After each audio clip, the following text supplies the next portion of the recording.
Good afternoon, everyone. My name's Mick Napier, and this is one of our pretty regular, not always, Sunday afternoon interviews with someone whom we think has something significant to contribute to the discussion on effective solidarity with the beleaguered people of Palestine. We've had some luminaries over the months, and today I'm really happy to welcome Dr. Marwa Osman. I just learned she lives a very few miles from the border of Lebanon with occupied Palestine. Marwa, a big welcome to you. Thank you for joining us this afternoon. Thank you for inviting me, Mick. It's an honor. Thank you very much. And she tells me she may be interrupted. Well, she tells me she won't be interrupted by some of her three children. We never know. In the immediate vicinity, but we'll take that chance. Marwa, you teach media studies and you teach business management at several universities in Lebanon. And you're also a journalist with a weekly magazine program, I think, on Press TV out of Beirut. Have I got that right? True. Okay, so we're interested in the view of Israel from Lebanon. Let's start off by saying that the picture that's presented in the British media is extremely rosy. It's dishonest. It's pretty much a lie about what Israel does and what Palestinians and Lebanese do. But it doesn't seem to be fooling public opinion. It seems that most public opinion is hostile or indifferent to Israel right across Europe. But we still need the view from Lebanon, because I know a little bit about the history of Israel in Lebanon, and it's bloody, brutal, it's genocidal, I think. Let's start off, Marwa. In '54, Ben Gurion said, our aim, quote, our aim is to smash Lebanon, Transjordan and Syria. The weak point is Lebanon, for the Muslim regime is artificial. We shall establish a Christian state there, and then etc., etc. Now, those plans don't seem to have had much success recently, but the cost for the Lebanese was very high. Was it not, Marwa? True. Yes, it was very high, and I'm pretty sure they tried their best to crush Lebanon the way Ben Gurion claimed that they would. But apparently this small little country that they thought was the weakest point was actually the strongest point. It was the thorn in the lungs, if you will, of the Israeli regime up until today. And why am I saying this? Because we are the only Arab country that has forcefully liberated its land after Israel invaded up to our capital, Beirut, in 1982. We managed to push back. I was not born yet back then, but the people of my country were able to push back the Israeli invasion, first of all, to the first southern line, which was Saida. Saida or Sidon is a city, the first city in South Lebanon. They were pushed back in between 1982 and 85, and then pushed back again further to the Litani River, where they stayed for the year 2000, where throughout that decade or so, the resistance, the Islamic resistance in Lebanon was born, which is known worldwide by Hezbollah. Hezbollah was fierce in the fight, despite the lack of resources that they had, the way that they managed their weapons, the way that they transported the weapons through very steep mountains, through very dramatic weather conditions. Yet they were able in the year 2000, by inflicting a lot of pressure on the Israeli occupying Israeli military bases alongside the border with occupied Palestine and occupied the Syrian Golan Heights, and in areas near the coastal line, the southern coastal line as well in Lebanon. They were working in such a magnificent way that now the tactics or the ways the operation that the resistance operated throughout this decade or so is now being taught worldwide in military academies of means of guerrilla warfare, that a resistance was able to push back an enemy that occupied its land, that tortured its people, incarcerated the people, killed women and children, pushed people out of their land, stole their resources. They were able to get rid of all of that, eliminate the occupation, eliminate the traitors from the Lahad army, which is also known as the Lebanese Southern Lebanese Army, and get back all the land and the resources, and liberate also through after 2000 liberate the incarcerated detainees inside of occupied Palestine. But let me ask you, I mean, we have to face up to bad news. In 1967, the Israeli army smashed Egypt, Jordan, and Syria, yeah? Yeah. Since then, the Egyptians have turned up many, many times mass graves of Egyptian soldiers who have been murdered after being captured, prisoners of war who were slaughtered by the Israeli army, many, many hundreds, and the Israeli press even admits it. They also slaughtered Egyptian civilians who were captured.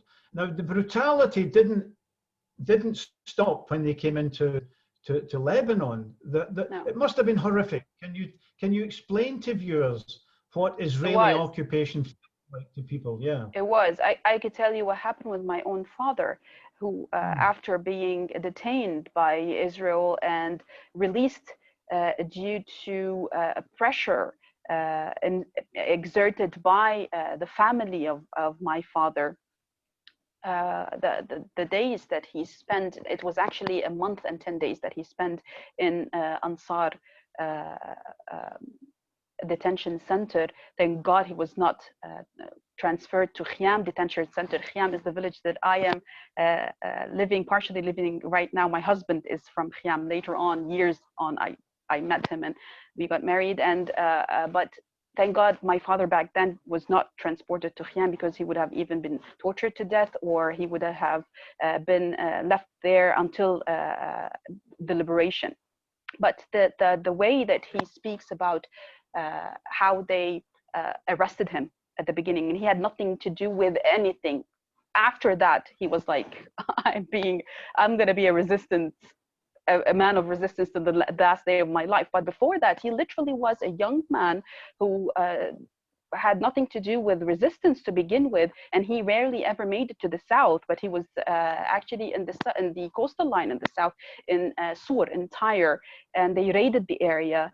And once they raided the area, they would arrest all young men, age 14 and above, and just arrest them for no reason. They wouldn't tell you why they are arresting you. They wouldn't tell you where they are taking you, and they would treat you even worse than. No one even would treat animals this way. It would be brutal to treat animals this way. And then they would take you to these tents that were put up in Sariye village in South Lebanon. It was occupied back then. It's just a tent. If it's raining, you're going to drown in rain. If it's sun, you're going to be roasted in the sun. And they would put up to 15 to 20 people in one tent. And the torture would begin when they come and take you to the rooms. This is what they call, because they were living in the tents. If you go to the room, it means you're going to be tortured. My father was a bit tortured, but he was not electrified. Many of his friends were electrocuted. They were tortured in ways that we only see in Hollywood movies, but this was actually the inspiration of Hollywood. What happened in Lebanon was still happening in Palestine. The torture that happened, if you want to listen and hear for yourself, if you are capable of bearing it, you should come to Khiam Detention Center. This is where I bring my students, but not this year because of Corona. Every year I bring my students of the RTV news broadcast class to Khiam Detention Center to learn what happened, because the guide in the detention center was a former detainee. The amount of psychological torture and physical torture that they put the people through was unbearable. The man would be speaking, you would be crying your eyes out. He would actually give us a lesson in patience and how he endured when he wouldn't say a word about his friends in the resistance, how they brought his wife and how they just ripped the clothes off his wife while he was on the ground, beaten so hard that his skin fell off his knees. It's things that you can't really imagine, but when someone says it in front of you and shows you the marks on his skin, you would just, one question would arise in your head. Why would anyone do this? Even if this was your wildest enemy, why would you go all the way to become dehumanized? I visited Khiam prison, Marwa, about 5 years ago, and the memory remains with me. Exactly what you've said. I learned about the horror. It was a place of horror under Israeli control, where torture was the business, wasn't it? But isn't this colonialism? Isn't colonizing an area, the British in India, the Israelis in Lebanon, it can only be achieved through great violence. Violence that most people in Britain cannot even imagine. Well, it's true, but the thing is that the perpetrators, the people who are actually committing the crime, they still do not fathom the thought that when you go full pressure on a human, that human has nothing else to lose. He will fight back in a way you would not have ever imagined. This is what happened in Lebanon. The torture, the humiliation that the people would stand in long lines in their cars just to be able to enter to their villages to see their parents, the amount of stressful life that they had to go through. All of this creates hatred, anger, and motivation to fight back. This is the only way that you would create the necessary environment for any kind of resistance. And this is what puts me through the irony of trying to explain to the Western audience that the resistance is not terrorism. Excuse me, we are the natives. We are the people who own the land. Our ancestors lived here. And it is the so-called Israeli colonial settlers who came all the way from Europe to colonize us and then claim that some sort of a text by some sort of a god gave them the upper hand in taking that land and gave them a green card to torture and kill people. We are the resistance. We are the people who are resisting torture, who are saying, no, you're not allowed to come into my house. You're not allowed to take my farm. You're not allowed to incarcerate my children. You are not allowed to terrorize my children. My children are so young that they always ask me about their grandfather, my husband's father, who was killed by Israel in 1977 when my husband was 5 days old. His father got to see him once. We have pictures all over the house of my father-in-law who was martyred at the age of 26 years old. My children, who are less than 10 years old, know the entire story of how their grandfather was killed, and they are drinking resistance every day in my house because they need to know that what happened was unfair, what happened was illegal, and they have to fight. Even if I die and if their father dies, they have to keep up the fight. We still have land we need to liberate. We still have brothers in Palestine that need us to be liberated. This fight goes on as a cultural heritage in my family, just as all the families in southern Lebanon and the Bekaa Valley who were tortured, incarcerated, detained, and resisted as well the Israeli entity. We are the resistance. You cannot separate the armed resistance from the people, because we, the people, are the armed resistance. They need to get this. We are not some sort of an army that you get in boats and put on the front lines the way some other people are doing right now, taking insurgents and mercenaries from one country to another. No, this is our land. This is where we are buried when we die. We have to defend it. It's our honor. It's our dignity. We are the resistance. There's always an alternative, Marwa. You could always bend the knee to the Zionist regime. Well, we did see what happened to those who bent a knee. They never got over this. They were always, up until now, always humiliated. Their resources were stolen either way. They were disrespected. They have no sovereignty over their land or their decision-making process. Their oil is stolen. Their people are not allowed to breathe.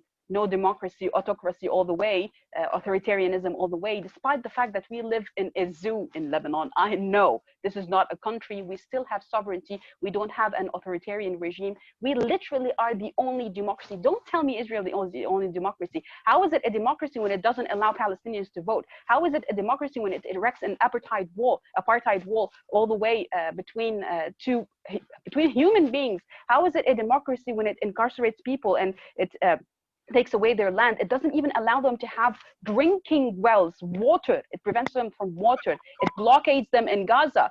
This is nothing short of a colonial genocidal regime. When we talk about Lebanon facing this regime and telling me what you can just bend a knee, just like the many voices that we hear right now in Lebanon telling us, oh, khalas, we are tired, we don't want to fight. When have you ever fought Israel in your life to come and tell me that I need to stop fighting? No, sirree. If you want to stop fighting, there's the airport. You can fly out of here. I'm staying here. I will continue the fight.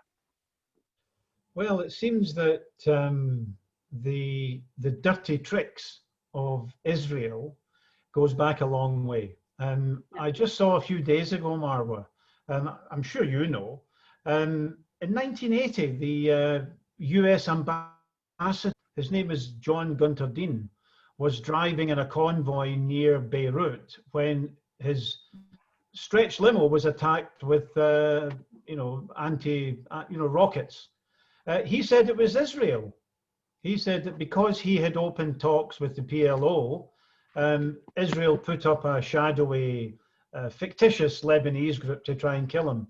Now, I think there's a long history of bombs going off in Beirut streets, of these kind of dirty, dirty tricks against civilians. Could you comment on that for viewers, because it's not widely known in the West? Definitely. Well, the answer for that question would be later on what happened with the diplomatic groups or the assigned embassy in Beirut, what happened after this attempted assassination. All the people who were chosen after that to be the diplomatic voice of the US in Lebanon were strictly bending all knees to Israel. They were practically Israelis, but with second passports as US civilians who would take these diplomatic positions in Lebanon. After that, it was the say of Israel when it has to do with anything in the Arab world, specifically in Lebanon, that turned out to be the gravest enemy and the greatest enemy for Israel in the region. But when we talk about such an incident, or the incident of the US ship that was bombed by Israel, because apparently the Israelis thought it was an enemy ship. Yeah, right, we believe that. They bombed their biggest ally. They bombed them just to set them straight, to tell them that you're not allowed to come near if we don't allow you to do so. So this is what we are talking about. This is the Israel that we are talking about. The assassinations that happen, whether inside occupied Palestine or otherwise anywhere in the world, especially against people who try not to stand against Israel, but merely just say, look, let us just hear the second side. Let's just listen to what they have to say. That's it. You're dead. But the issue with the U.S. ambassador at that point, and later on when he gave his testimony about what happened, I think sadly it echoes nowhere in the West due to the complicit mainstream media that only works to what benefits Israel. And people might say that this is a conspiracy theory. That's not true. I'm sorry, but we have daily deaths in Palestine. If you never hear about them in the Western mainstream media, that's basically just one evidence of how the mainstream media works out. Have you ever heard that Gaza is actually enclosed clave? It's blockaded. They are allowed 6 nautical miles into the water, but Israel wouldn't allow them more than 2 or 3 nautical miles out into the water. It doesn't allow them to breathe. They are suffocating in the biggest open prison in history. You have never heard of that. Why? It's because the media is controlled by the Zionist entity, by the Israeli regime. So even though we have evidence that backs up every claim, our lives is actually evidence, but even though that we have evidence that Israel also targets Westerners for just merely trying to listen to the other side, is not enough, because the media wouldn't allow it to go out to the Western public. Could I challenge only one thing? I mean, I think the picture you describe is very accurate. Yeah. But I think in the British media, the BBC is controlled by the British government. I don't think they need to be controlled by the Zionists to recognize an ally in a kindred spirit. I think they know the dance, they know the moves, and they don't need to be controlled in order to sing the Israeli songs, in order to present Israel in the best possible light. Yeah. Mick, look at those who dared to speak up for Palestine. They lost their job like that.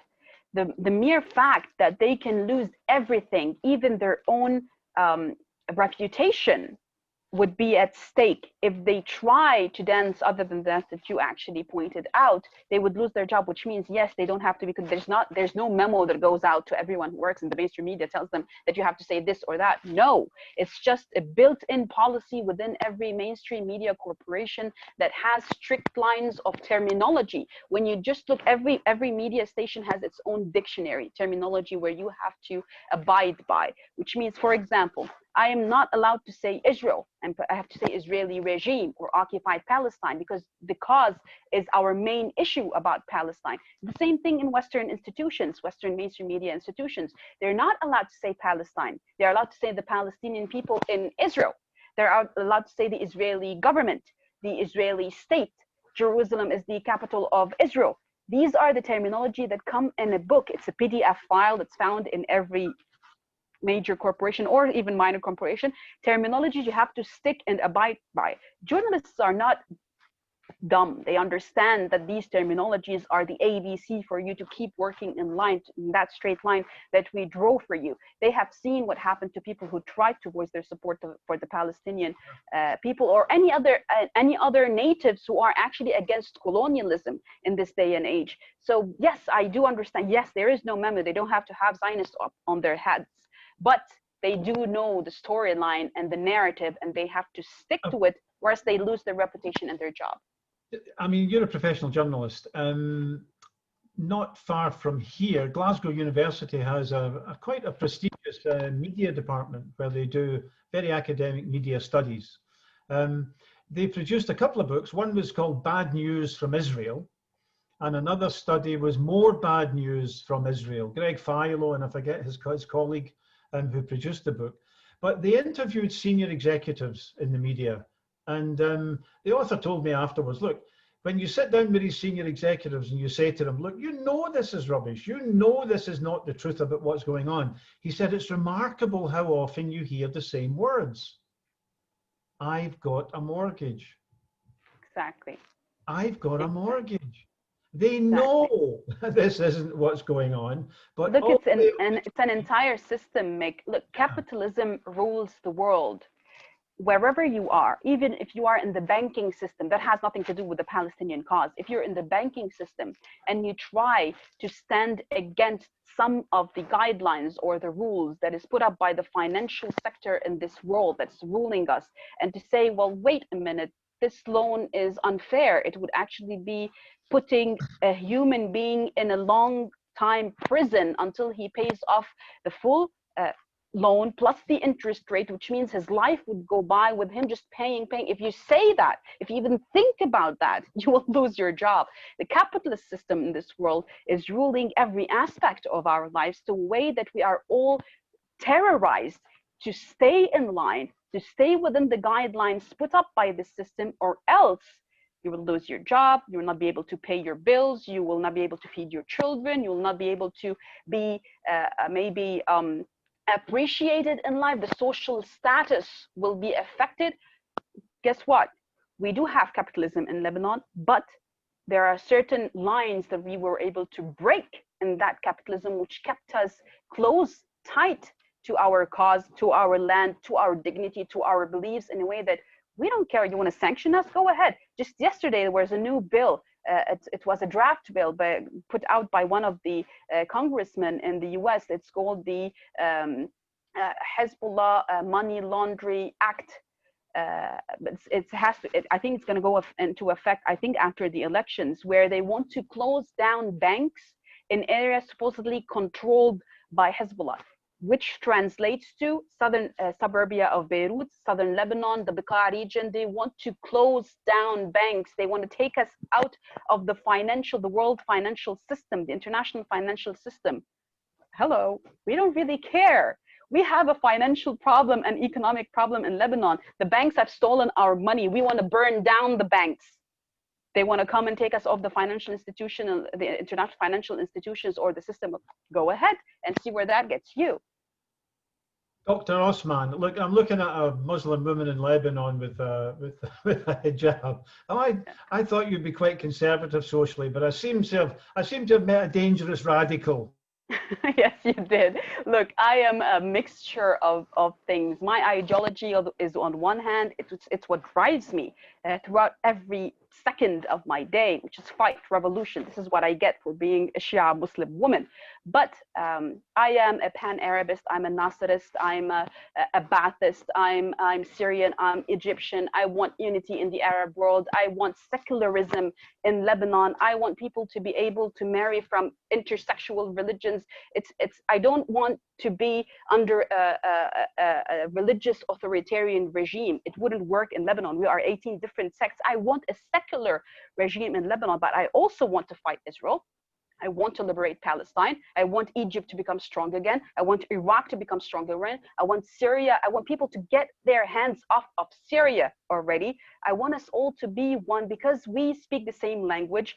80% of us have the same religion. We don't have problems with religious sects anyway. We speak the same language. We have the same culture. We eat the same food. Why on earth should we not be united? Can you imagine if the Arab world actually unites, what kind of an economic force that would be? Can I run something past you? I discussed this with a distinguished academic a few days ago, a couple of weeks ago. I was trying to work out a parallel. He didn't quite agree with me, but bear with me for a second. The Arab world today is divided. There's lines drawn in the sand by Sykes-Picot, by the British, the French, the Italians, God knows who. It's under the rule of emirs and kings and princes and dictators who brutalize their own people. If I take a train in Egypt, I look out of the windows, it looks like Palestinian refugee camps all the way up. People without hope, people in terrible health and so on. It's in a terrible condition. It reminds me in some ways of China, debased and corrupted warlords controlling parts of the country. Now, I'm not a great fan of Mao Zedong, don't get me wrong, but it seems to me that when the Arab people get off their knees, when they struggle against imperialism, then amazing things can happen. Then the unity that you want, in fact, that's the only way the unity that you want can be achieved. I have an example for you. I have an example for you to actually solidify what you just said. Look at Lebanon and Syria. But first of all, Lebanon, Syria, Palestine, part of Jordan, and even part of Iraq were one land, the Levant, or the Levant, however people would like to pronounce it. But we were Bilad al-Sham. We were the Levant. We were one people, one rule, one government. I had the brother of my grandmother. Her brother used to work in Haifa. They used to live here in Khiam, and say my grandmother, it's the grandmother of my husband, but she actually lives here with us. Her brother used to go before 1948, used to work in Haifa, which is less than an hour from here, and then come back home every night. This is how people lived. Her other brother used to live in Iraq. Her other brother used to live in Damascus, and they would meet once or twice a year. We are one nation, one people. Then with history, with Sykes-Picot, etc., fast forward to the 80s and 90s, with the drama that happened between Syria and Lebanon, we have endured a lot from the Syrian army in the time that they were actually, they had a mandate over Lebanon. They were pretty bad. They were not that good. But look what happened when we fought imperialism together. We stood as one, we united. Nothing now breaks this unity. The Lebanese fought alongside their brothers in Syria. They liberated the lands in Syria. They liberated lands in the coastal line, or the borderline, I'm sorry, between Lebanon and Syria from ISIS, Daesh, which everyone knows where they were funded and who trained them. They stand together, and now we are one again. And this is what scares the heck out of the Western world, that we were able in less than 2 years to liberate land in Syria and reopen the border between Iraq and Syria, reopen the border between Syria and Lebanon, and lately, late 2019, the border between Jordan and Syria was opened again. Now, this will be the start of a very, very important future for the region. But what the West is doing, they are bending our knees on purpose and against our will, forcefully, with the economic sanctions.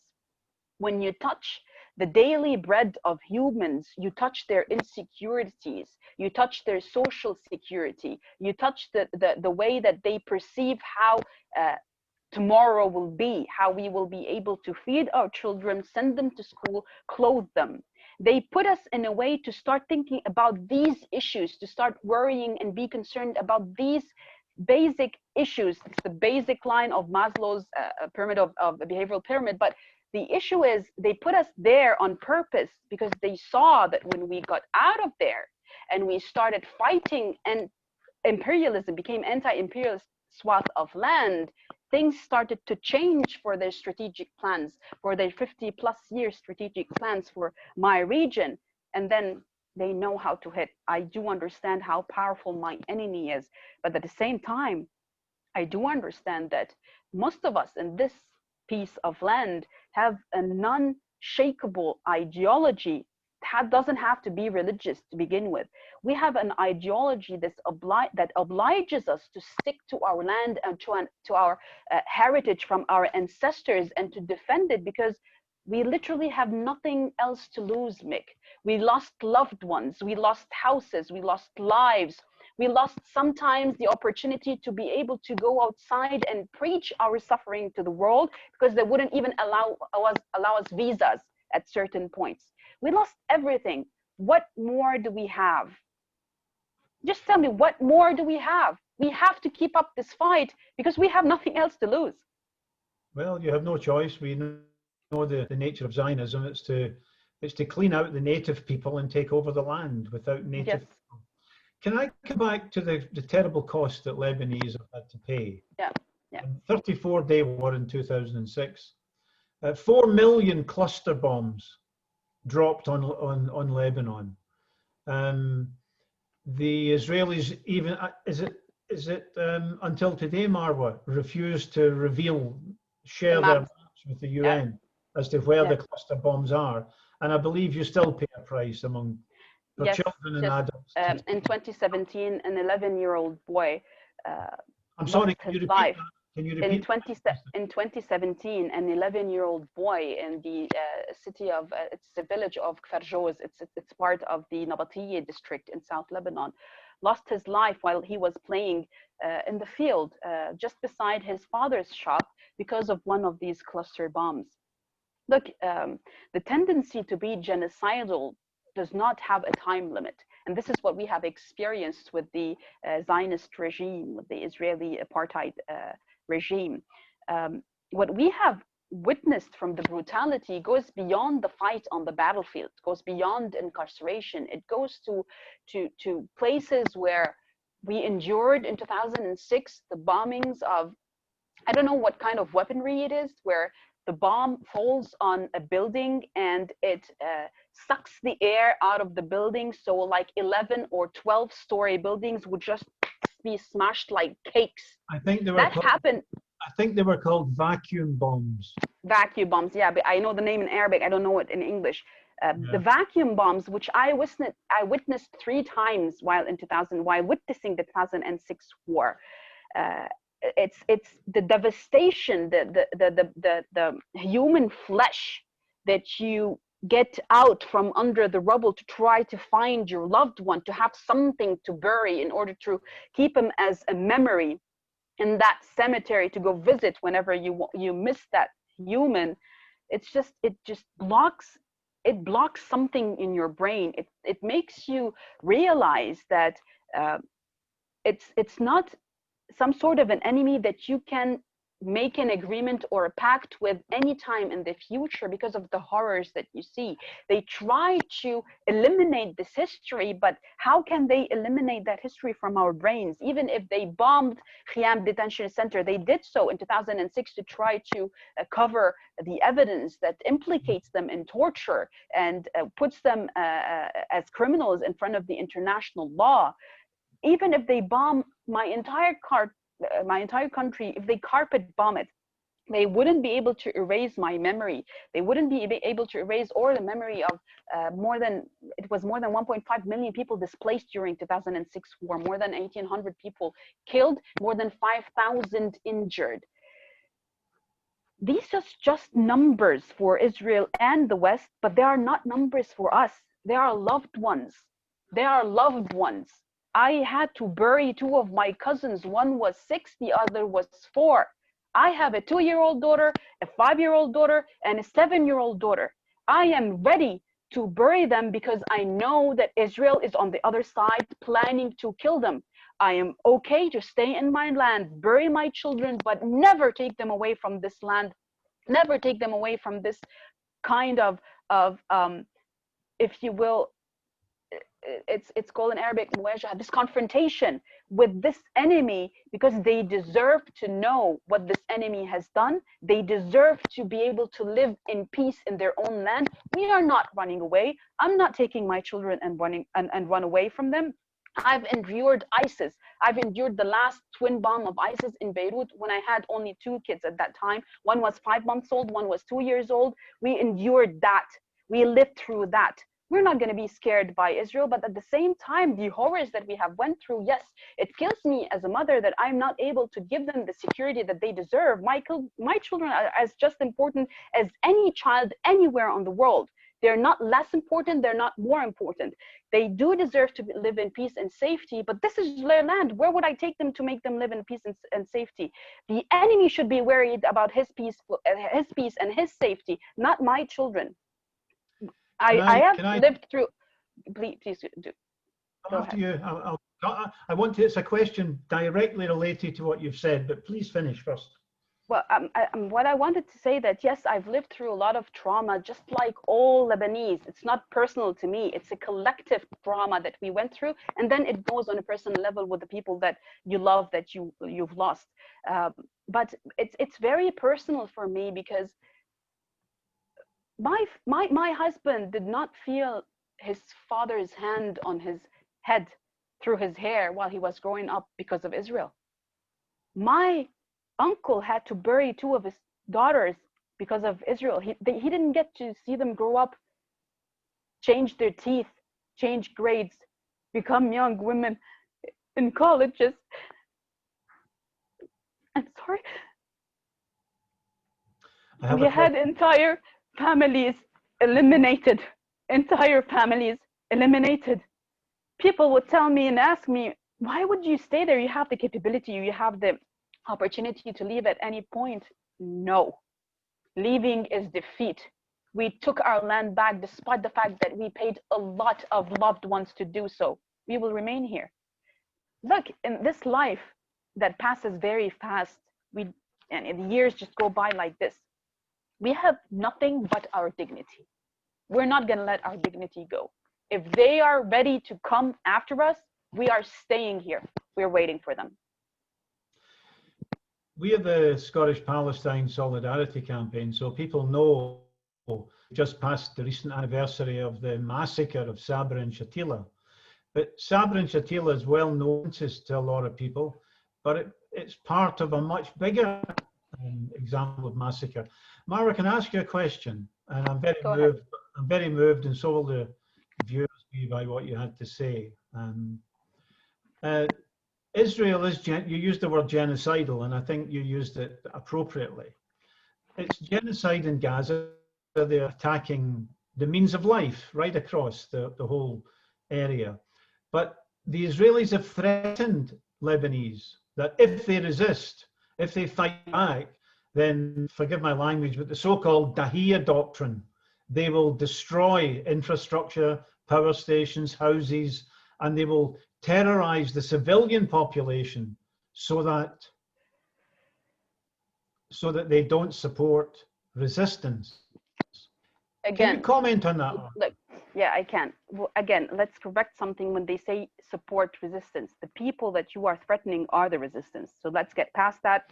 They will never stop supporting because you're telling them to stop supporting themselves. That's number one. Number two, yes, they threatened. Look, sometimes I think, and I laugh while I think about that, we live in what the world has put a title on as a third world country, which means our infrastructure is terrible. We don't have electricity. We have generators, motor generators. We don't have really good roads. Actually, the resistance was able to improve the roads because the government never looked at us. The resistance was able to provide generators in our villages where we have to pay very little just for the gas supply for these motors. So when you talk about them threatening us, which means just making us relive what we lived in 2006, this is where the ideology hits. And why am I saying this? I'm not saying that if a different sect were to be living in this area, that they would have kneeled for Israel. No. I'll give you an example right that with what's going on right now in Armenia. They are not Muslims. They are not ideologically related to my ideology, but they are the people of the land. They will fight until the last one of them. This is what happens here. You want to threaten me? You have nothing but threats. At the beginning of the liberation process, when you threatened, you were very harsh and you actually implemented your threat. But throughout the years, when the resistance gained support from the likes of the Islamic Republic of Iran and from Syria as well, Syria had great help. In 2006, President Bashar Assad opened up the weapon warehouses of the Syrian Arab Army for the resistance to fight back the Israeli entity. We know that, and we thank them for that. When you see how the resistance improved throughout the years and was able to put down a rule of deterrence, where if you kill one of our soldiers, we will kill one back. And this what has been happening since last September 2019, where they killed 2 of our men, we killed 5 in return. In a military operation, the resistance never, ever targets civilians. This is an ideological religious rule, no civilians. They killed one of our men in Syria when he was not even on the battlefield. I think it was 2 months ago, right before the August 4 explosion. Hezbollah did not even have to put out a statement. The resistance did not put out a statement because Israel knows what will happen. We have not seen the reply yet. We will see that reply because of the rule of deterrence. You want to bomb us? Now we have the capability to bomb you back. So stay put, think twice before you do it, because now we have the capability to do so.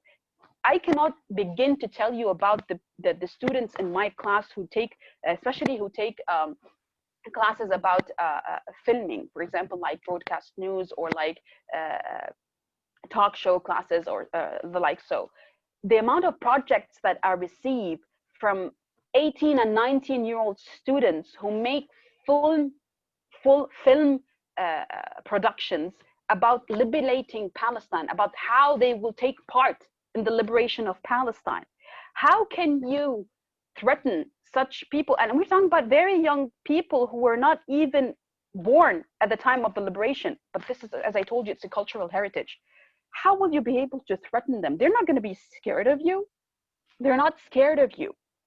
Why would they be scared of you if they have seen you being defeated, if they have seen you being pushed back from their land? You can't scare us. You can threaten all the way you want. Look what happened 3 days ago when Netanyahu went out with this show business that he always does. He put out this big screen and started pointing at a certain area in Shnah area in Beirut, saying that this was a missile factory for Hezbollah. Less than an hour later,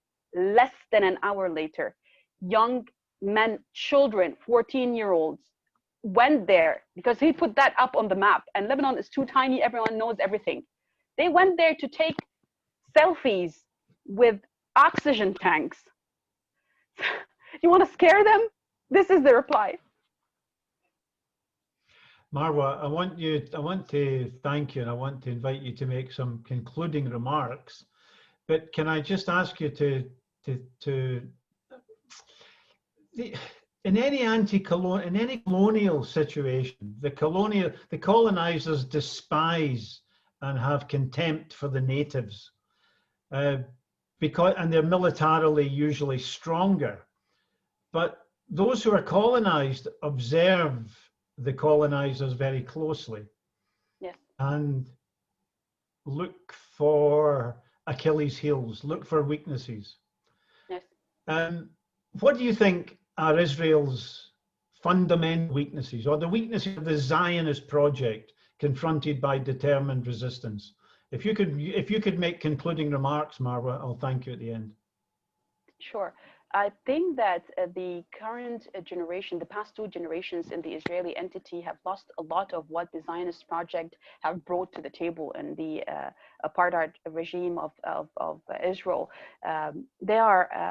They really don't have a cause anymore. You can find a lot of videos about young men and women in Israel who refuse to fight, refuse to enroll and enlist in the Zionist army because they see the injustice around them. This is very, very important. You could see a lot of families picking up and leaving because they don't feel secure anymore, because they don't feel like home anymore. And the other issue is that you cannot find one Israeli without a second passport, a second nationality, because they know down deep that this land is not theirs.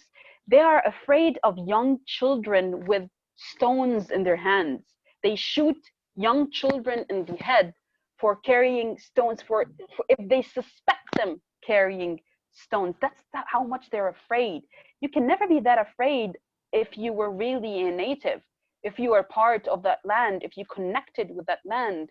Because if you do connect with the land, the spirituality that you get from that is that you become a very good neighbor. They never got there. They never will get there. The issue with the Israeli regime right now is just the international solidarity from the governments, the international support from the international community and from the Western states in particular. We're talking about some of the European states along with the United States of America. I mean, even in Russia, more, I think statistically speaking, the biggest number of Israelis in occupied Palestine are actually Russians. Take a flight to Moscow and ask them about Israel, and you can learn from them how they despise the fact that they are not natives and they are trying to colonize, because Russia throughout its history was nearly ever a colonizer. So they don't have this mentality in them. But just try to get on a plane when COVID is over and go to Tel Aviv and talk to the people and ask them why they just cannot live peacefully with the neighbors around them. Their answer would be that their neighbors do not want them. This is what their answer would be. Of course, your neighbor will not want you if you go strolling down the streets with an AK-47 on your hip. Who would want to be your neighbor? Of course, your neighbors don't want to be your friends or your neighbors or make peace with you if you keep stealing their lands and putting Donald Trump Hill on the Golan Heights after you steal it. That's the dumbest thing ever happening in the occupied Palestinian territories. So it's the fear that's found inside of the older generations in Israel, and it's the wokeness, it's the injustice behavior of the Israeli system that's also feeding within the new generations that now refuse to be enlisted in this genocidal army, if you will, and the incremental genocide that's happening against the Palestinian people. So basically that is, I have high hopes that the Palestinian youth are still reviving the Palestinian cause despite the mishaps by the Palestinian authorities, but the spirit is there.